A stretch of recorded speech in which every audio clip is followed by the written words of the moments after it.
Happy New Year! We screamed as 2019 came to an end. Hello, 2020, the year we thought would be our friend. The year we thought everything would change in a good way. New year, new me had a whole new meaning.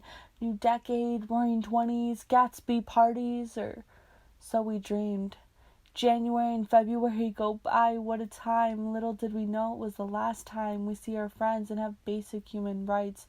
Because as soon as March hit, everything shut down. Trump calling a national emergency. COVID-19 ruined everything, but it was only just the start. It was like we were living in the apocalypse, but not the cool kind, like aliens invading or zombies eating our brain. It was just a deadly virus. Staying inside, losing our minds, mental health declines, thinking it can't get any worse, but then April came. Here comes the murder hornets. It's like we're living in the Hunger Games. I don't know how much more I can take. Then May came.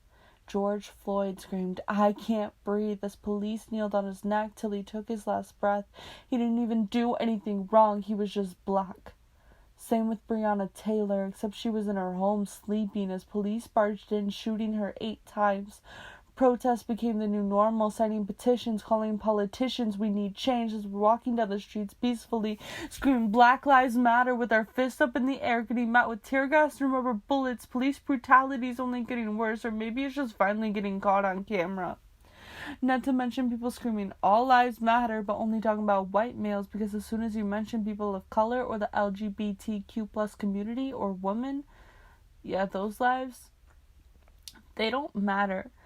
As May came to an end, Pride Month came, throwing it back to the Stonewall riots because we didn't have rights until Marsha P. Johnson, who was a black trans woman. So if you're in the community and you don't support Black lives, what are you even doing? Because you wouldn't have rights. Although there really wasn't much to celebrate as Pridefall took place, trans rights got taken away, and gay couples can't embrace a child with a loving home. Oh, and did I forget to mention?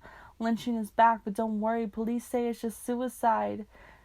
Now here we are, not even a week into July. Vanessa Guillen dies at her base at the hands of a hammer, only 20.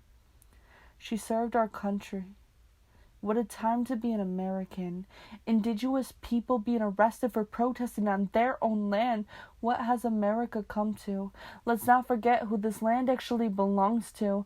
2020 already feels like it's been a whole last year. We're only halfway through and I'm honestly scared. We shouldn't have to fight for basic human rights. We shouldn't have to fight for murderers to be arrested. But let it be known our voices will be heard. November 3rd, go out and vote.